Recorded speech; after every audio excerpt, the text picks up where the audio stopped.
love to be able to be with you guys on Saturday nights. I know there's a lot of new faces here tonight, and there's people that I haven't had a chance to meet, but I just want to tell you guys that that when we gather together in this building, no matter what your story is, whether you call yourself a person of faith or believer in Christ or somebody that's trying to figure things out or searching things out, one of the things that I love personally about this place is that this is a place that allows for people to come wherever they're at in life and to be able to start that process of discovery, you know? And I say it a lot, you know, that we can't fix you. If you've got a problem in your life and you're like, man, I'm really screwed, I've got a big problem, I need God, I can't fix that. Like, we'll just have to get that out right from the beginning, is that I cannot fix the problems that you have in your life, and you definitely can't fix the problems that I got. But we've discovered something that when we begin to tap in to not just the power of God, but in the belief that God not only knows where we're at, but he knows where he wants to take us because God has a plan for our lives, we begin to learn this process that we refer to as surrendering. And surrender is a hard thing for us as human beings. We're just stubborn. I mean, we just dig our heels in and we do not want to let go. We don't like to surrender. We don't like to give up easily. We like to go down swinging in everything. And it's no different when it comes to the things of our life. And so to get to a point where you're like, man, I need a solution and I can't provide it for myself is a big wake-up call. And it's very, very humbling. And it's not a good feeling. It's not a good feeling to wake up one day and go, man, I think I've tried just about all there is to try. And none of it's given me what I want. That's not a good feeling. But if you're there, if that's the condition of your life in any way, shape, or form of what I'm describing right now, then I just want you to just take a deep breath and relax, because everybody in this room has been right where you're at. Every single person here has at one point or another been in that place where we just can't do it anymore and we're just like, okay, I need something else. And I personally believe, I could be wrong, but I personally believe that that's why you're here tonight, is because God knows what you need, even if you don't believe that. And he's worked things out in such a way that he's brought you here to be able to open up your heart and receive what he has for your life. And so all you got to do is just open up your heart, open up your mind and say, okay, I'm here to check this out and see what happens. And God comes in and he shows us himself in a real way. God's real. I can tell you that. God's real. He's real. He's alive. He's alive and he's changing me from the inside out. I'm a different person than I was 5 years ago, and it's not because I'm trying harder. It's because God's alive inside of me, and he's alive inside of a lot of you. And I see it. I see the evidence of it. I see the light in your eyes, and I see the transformation that's coming from the inside out. I mean, some of you still drive me crazy, don't get me wrong, but you guys are, in a lot of ways, I'm feeling something good. Tonight, I want to read a scripture to you that I really feel is kind of one of these scriptures that we would all do ourselves really good to memorize. You know, these are one of those verses in our life that if we could just attach it to our rearview mirror and our medicine cabinet when we brush our teeth in the morning, and put it on the back of our phone and put it in places that we see it often, that it would become something that we would rehearse in our minds over and over. I think that this particular verse is a verse that God wants for us to hear and understand and really grab a hold of in a very, very deep way. And I personally believe it has the power to change almost everything in our life. I want to read the verse to you. It says in 2 Corinthians chapter 4, verse 18, it says, "So we fix our eyes not on what is seen, but on what is unseen. Since what is seen is temporary, but what is unseen is eternal." I want to say it one more time. Say it along with me. Just quietly say these words out loud to yourself. Just say, "So we fix our eyes not on what is seen, but on what is unseen. Since what is seen is temporary, but what is unseen is eternal." This verse basically says that there's two different things in our lives that we get to choose what we're going to look at. We have a choice between these two things that we're going to fix our eyes on. This is not just a choice that you make once a day or once in a while. This is a lifestyle choice. This is the kind of choice that every decision in your life stems from. Because you can't do this kind of a choice half and half. This isn't one of those things that you can do a little bit this way and a little bit that way. This is one of those either or type of scenarios. There is no in between.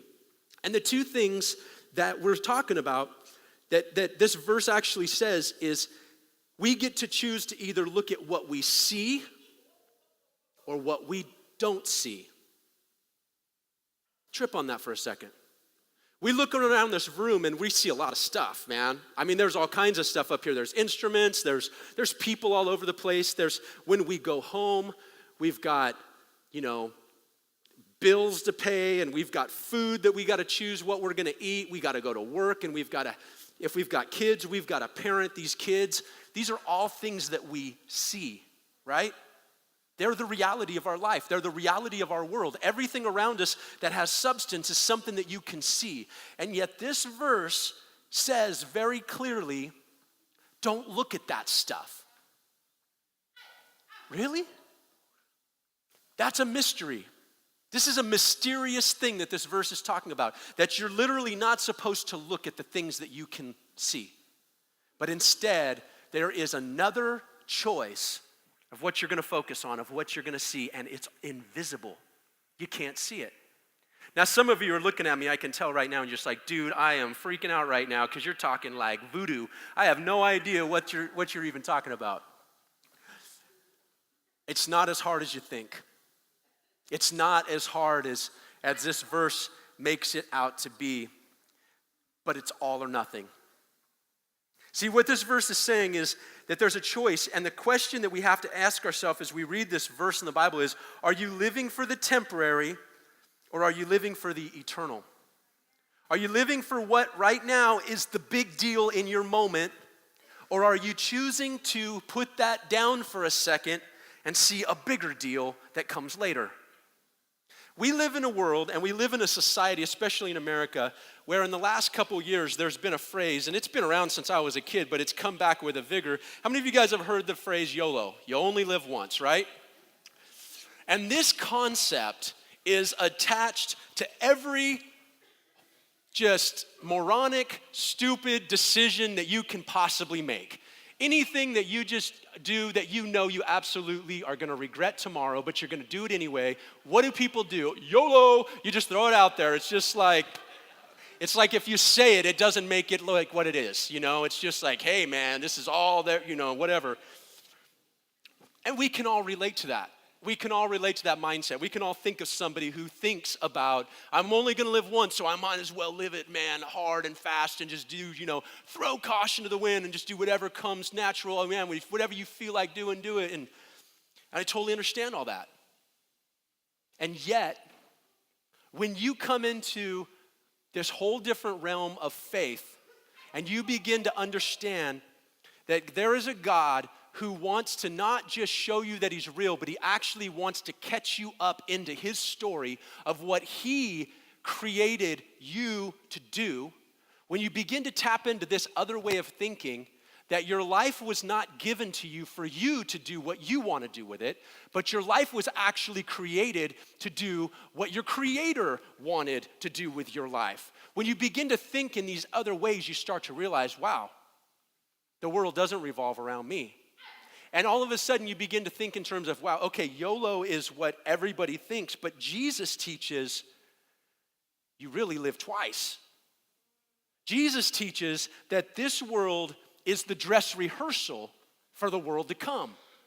Jesus doesn't teach YOLO. Jesus teaches YOLT, right? It's like there's more to it than what you see.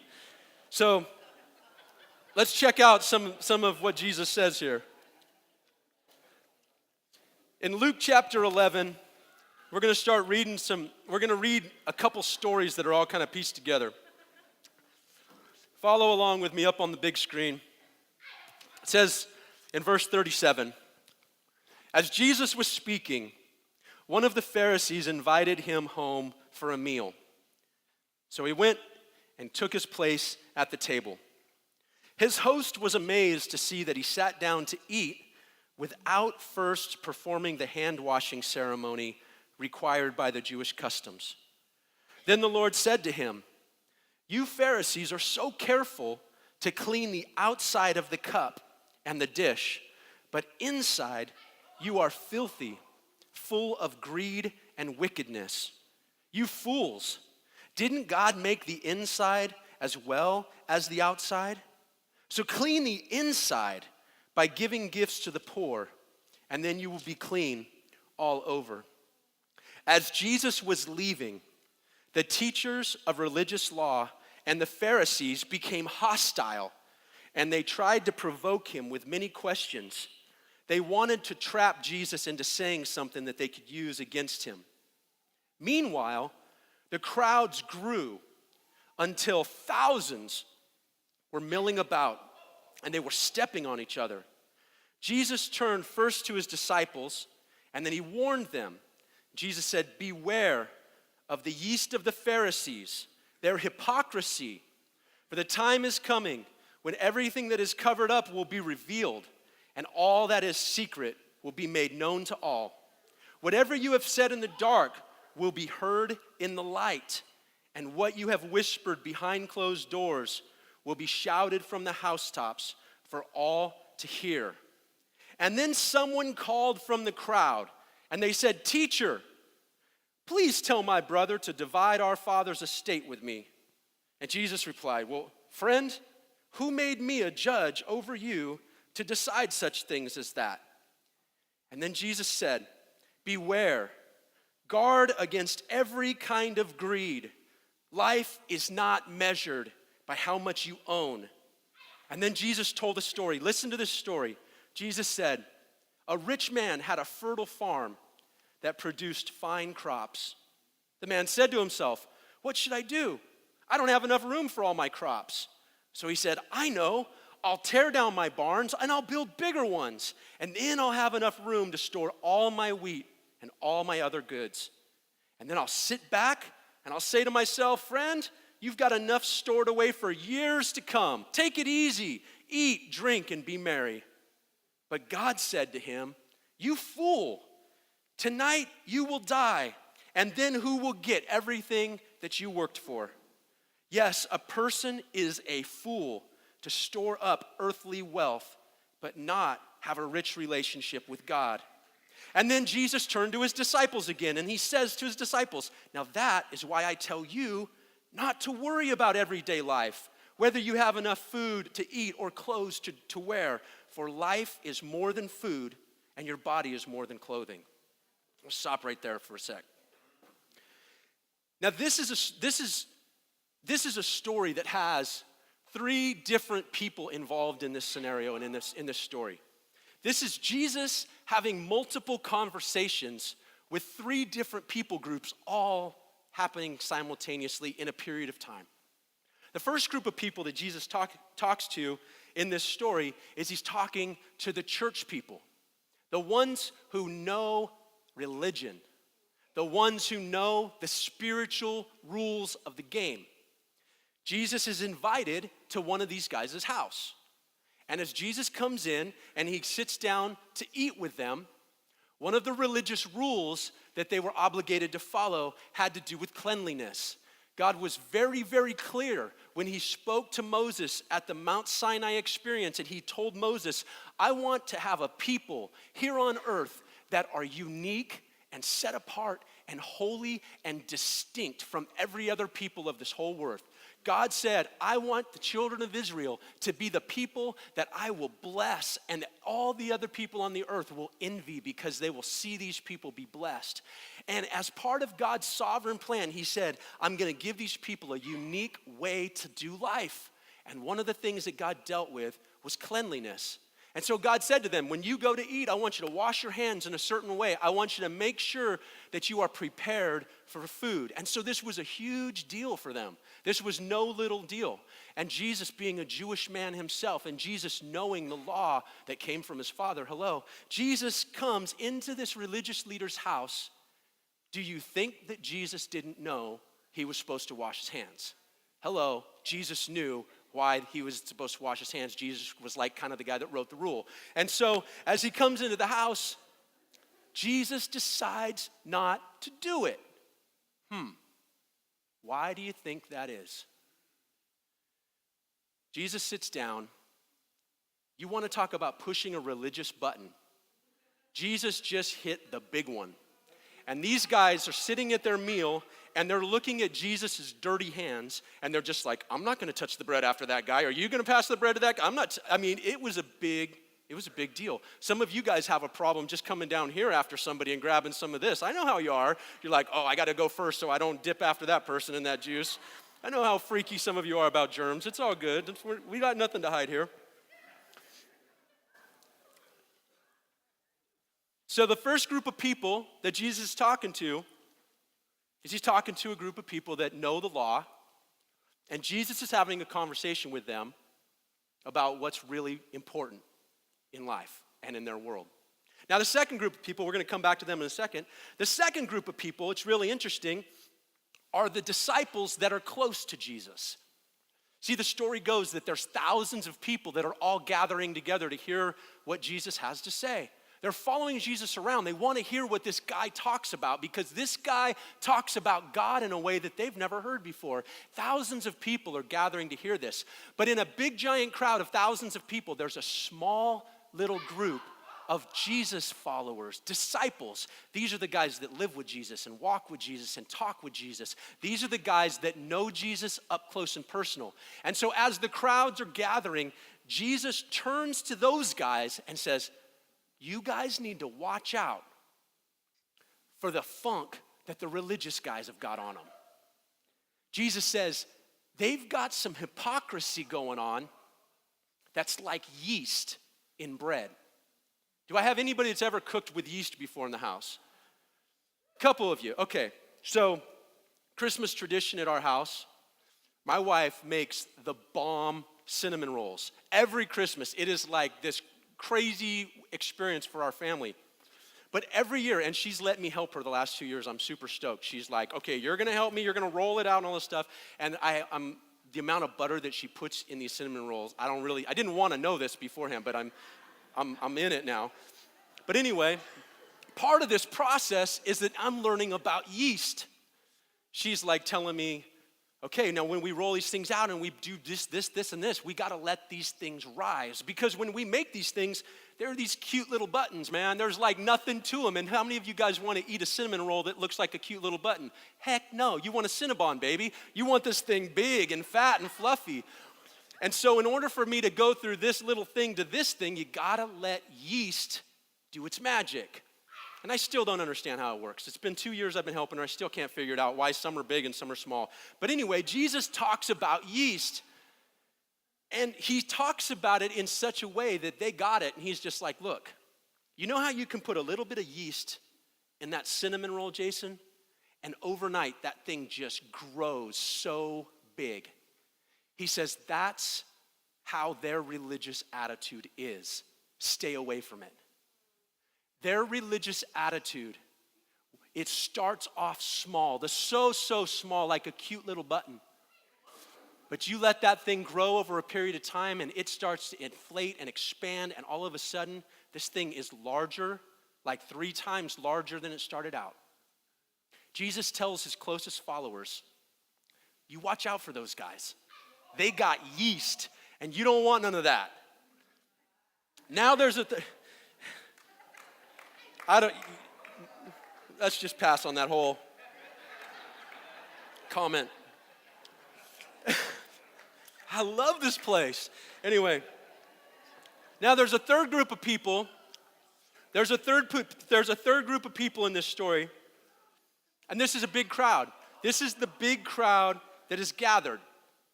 Thousands of people, it says. This is a big crowd, and Jesus is now going to talk to them. Jesus, to talk to the crowd, uses a parable or a story with a moral ending or a moral component to it. A parable. It's an imaginary story that proves a point. And Jesus tells the crowd of people the story about a farmer. And it's such a relatable story. It's such a story that every human being can comprehend and relate to, because this story is about a guy who works hard. It's about a guy who's done well for himself. It's about a guy who's done what society says you're supposed to do. He's a farmer, he works hard, he plants his crop, he reaps a harvest, and he's excited at what he's made of himself. What's wrong with that? On the surface, there's nothing wrong with that. So Jesus says, but there's more to this story. The guy says to himself, what should I do now that I've made it? Now that I've actually attained a certain level of success in my life, what should I do now? And he says, I know what I'll do. I'll take the success that I've had, I'll parlay it, and I'll leverage it, and I'm gonna make it twice what I got now. Well, that sounds like good business sense if you ask me. That sounds like somebody who doesn't want to just be lazy, but somebody that actually wants to do something, and so they take what they got and they do more. There's nothing wrong with that. But at the end of the story, the guy says to himself, aha, now I've made it. Now I've got everything I need. And Jesus says the moral of the story is that the guy had everything that he needed on earth, but he neglected the rest of his life. And that night, this very wealthy farmer died. And everything that he had lived for and everything that he had attained went to somebody else. What did he have to show for his life? Jesus actually said that that man was a fool. Jesus said that man was a fool to only focus on this life. That man could have drove a John Deere tractor that had a big sticker on the back that said YOLO, right? That farmer had a mindset that everything that he did only mattered in this life. So we got three groups of people that are all in the story. The first group of people, Jesus is talking to the religious people. The second group of people, Jesus is talking to his small group of followers. The third group of people, he's talking to thousands of people. And he's got them all together, and he's dealing with each one of them differently. The religious leaders, he's talking to them about their life, but he's doing it through not saying a word. They say, how can you eat with us and you haven't gone through the proper steps? And Jesus says, your outside life looks really, really good, but on the inside, you're filthy. Jesus says, you worry so much about the show. You worry so much about your persona. You worry so much about what everybody sees on the outside. And Jesus says, but God doesn't care about the outside. He cares about the inside. And then Jesus says, would you quit washing the outside of the cup and wash the inside instead? How many of you guys have ever picked up a glass and you're like, oh yeah, I'm gonna go drink, and you look in the bottom, it's like, oh no, I'm not. It's like, that's what Jesus is talking about. He's talking about the inside, the part that actually contains the fluid. He says that's filthy. He says that's dirty. And yet, the outside looks so good. And then he talks to his followers and he says to them two things. The first one is, watch out for those guys. But then later on in the story, he pulls them aside. And after telling the story to the thousands of people, he says to them these words. He says, he turns to his disciples, and then Jesus says to this small group, he says, this is why I tell you not to worry about everyday life. He wasn't telling this to thousands of people. He was telling this to a small group of people that he knew intimately. You see, it's one thing for me to tell you guys to trust God. I can say it all day long. I can get up here and I can say, you can trust God with the heart pain that you've endured. You can trust God. I can tell you all day long, you can trust God with the deepest concerns of your heart. Fear of not having enough, fear of all the things that this world scares us with. I can sit up here and I can tell you all day long, you need to trust God. Trust God with your sexuality. Trust God with your children. Trust God with your finances. Trust God with your future. Trust God, all these things. But there's no substitute for me and you locking arms and walking it out together. And as you face your fear, I'm right here with you. And I go, trust God, I'm right here with you. Trust God, let's do this together. Trust God, I'm not gonna leave you. See, Christianity was never meant to be a Lone Ranger experience for us. It was never meant to be, you just go into church as an anonymous person, a little fly on the wall. You just kind of go in for an hour and a half and you hear a little thing and then you go back out to your little, no. Christianity is a living, breathing, alive family. And it's a family that has room for everybody. And Jesus over and over says this family has a father and he wants everybody to be known as his children. He wants to bring everybody into his family. Being alone sucks. Being isolated sucks. Feeling like you don't understand, feeling actually like you're misunderstood, feeling like you're invisible, it sucks. Feeling like I go into a crowd of people and nobody even notices I'm here, it sucks. And that's not what God has. Jesus says to his disciples, I talk to you all the time about don't worry about your everyday life. I talk to you all the time about the fact that you don't have to worry about whether or not you have enough food or the clothes that you eat or wear. I talk to you all the time about the fact that life is more than what you see. There is a whole nother dimension to it. See, as Jesus was talking to these religious guys, and as Jesus was talking to his disciples, and as Jesus was talking to the big crowd with the parable about the farmer, Jesus was saying the same exact message to all three groups. He was saying, this life is not all there is. You religious leaders are so worried about something that is not that big of a deal for you to worry about. You're neglecting the bigger deal. What Jesus is saying really clearly to all these people is that you have to understand why you're living. Are you living for now or are you living for later? Are you living for the temporary or are you living for the eternal? That verse that says, are you gonna fix your eyes on what you see or are you gonna fix your eyes on what you can't see? What is it that you're doing? And it all comes down for you and I to this concept of hope. We all have to make a decision what we put our hope in. See, I have a lot of compassion for people that chase after the things of this world to try to make them feel good. I have a lot of compassion because I understand why we do it. When you live in a world, excuse me, that beats us up like this world does, when you live in a world that's constantly lying to you and telling you that you're not good enough, you live in a world where you watch the images on the media and TV, and then you look in the mirror and you see yourself and you go, I can never be what I see on the TV. We live in a world that is constantly beating us down and lying to us. I have a lot of compassion for people that try to find some way to soothe themselves with something.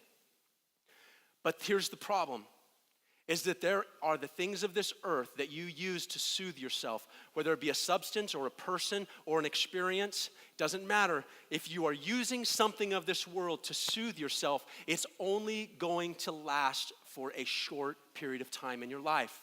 It's not gonna last forever because it is temporary. And so you can live for that. And I understand why you would. You can chase after all that this world has to offer, and I totally understand why you would do it. But my friends, it is not gonna give you what you're really desiring, because what you're desiring cannot come from this earth. It is from a different place. And in order to be able to be that, you have to choose, what am I gonna put my hope in? Because that's the deal. This world is full of hopeless people. We don't know that there's anything more than what we see. We have no real hope. And when God comes into the scene, he begins to show you, no, there is something that you can put your hope in. There is something more than what you can see. You can put your hope in something that will never, ever fade away. It will last forever. But if you put your hope in this world and the things of this world, you are choosing to put your hope in the now. This is all I can see. This is all I know. I'm going to put my hope in the now. But if you choose to put your hope in what you cannot see, you are choosing to put your hope in the eternal. You are choosing to put your hope into something that may not give you everything that you want in this world. I know there's teachers and preachers out there that'll tell you that Jesus wants you to have everything that you possibly could ever dream up in this world. But I'm here to tell you that I've looked in the Bible and I can't find it that way. That in the Bible, it talks a lot about suffering. It talks a lot about going through hard times. It does talk a lot about joy in the middle of those hard times. It does talk a lot about the fact that they can kill your body, but they can't steal your joy. It talks a lot about going through trials. And it says, but my hope is in something else that can't be taken away from me. When we think about this, in the book of Psalms, I'm reminded of this psalm, and I read it for you right now. This is a guy that's writing a worship song. And we're going to read a couple of the words. You guys, we put these worship songs up on the screen. Somebody writes these songs and we sing them. Think about that for a second. Somebody has an experience with God. They experience God in a certain way. And through their creativity, they write it down. And they put it to music and they say, man, I want to sing this to Jesus. And that song takes on a life of its own. That experience that one individual had with his creator takes on a life of its own, and all of a sudden it's all over the place. And now we're singing somebody else's experiences together, and we have a choice of whether or not we get to make those our experience. It's a beautiful thing when people experience God's grace and they share it with others. And that's what this guy's doing as we read these words in Psalms 39. He's writing a song to God. This guy says to God, God, you have made my life no longer than the width of my hand. My entire lifetime is just a moment to you at best. God, each of us is but a breath. We are merely shadows, and all our busy rushing ends in nothing. We heap up wealth, not knowing who will spend it. And so, Lord, where do I put my hope? My only hope is in you. This is a guy's heart cry. This is a guy's declaration song. This is a guy coming to that moment that God is bringing many of you to, where you're beginning to see, man, I'm giving myself to all these things that everybody else gives themselves to in the world. But I don't think it's going to give me in return what I really want. God's bringing you to the epiphany and that awareness where you begin to realize, I want to start giving my life to something that lasts forever. I want to start living my life for something that nobody can take from me. You realize that you can make $1 million on this planet, and the day that you kick the bucket, it doesn't matter anymore. It's the truth. It doesn't matter anymore. I mean, it matters to the people that get the million, I guess, but it doesn't matter to you. It does not matter to you anymore. What matters to you is where you put your hope. What matters to you is whether or not you can say, I may have been a farmer that made a bunch of money on this earth, but I did not neglect the real life that God gave to me.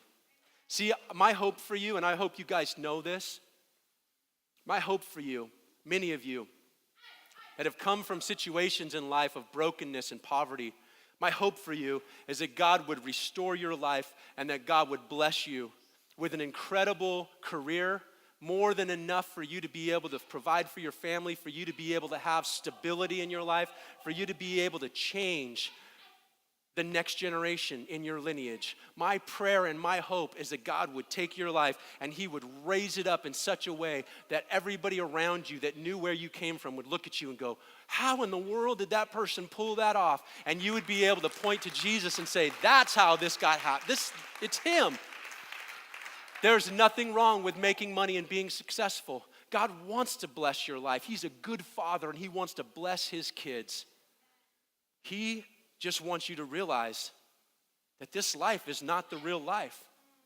This is not what it's all about. That there is a way for you to live where in this moment you're doing the best you can with what you've got, but your hope is firmly planted in the forever, in the eternal, in the place where God is. And as you're sitting here tonight, you're hearing these words. And I love the way that God deals with us. You know, we use the analogy Pastor Dave on Friday morning at Fire was using the analogy of an onion, and we talk about that onion concept a lot because we're complicated creatures, man. I mean, we're a trip. We have all kinds of weirdness going on inside of us, and it seems like God squares something up and then it peels off, and underneath is a nasty nether layer. And so we just have to go through this process. The way that God reveals things to you, the way that God teaches you things, is much like that onion experience.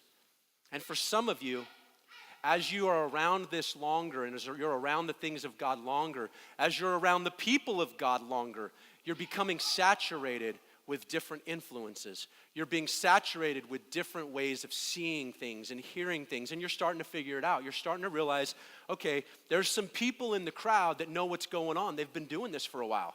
And then there's some other people in the crowd that act like they know what's going on, but they're just faking it, and they haven't got a clue. And you're starting to figure this stuff out, and that's the way that it's always been, and it's the way it'll always be.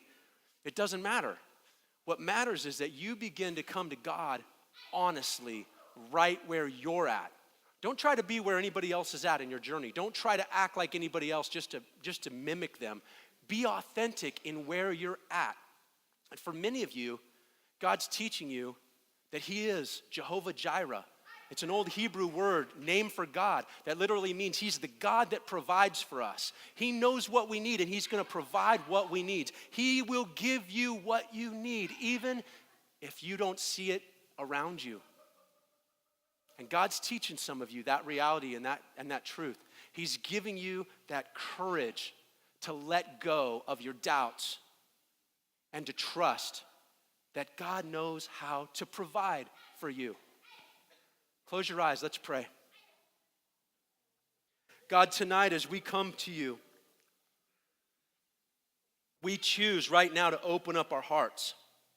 We choose right now to let you have access to the places of our heart where we make decisions from.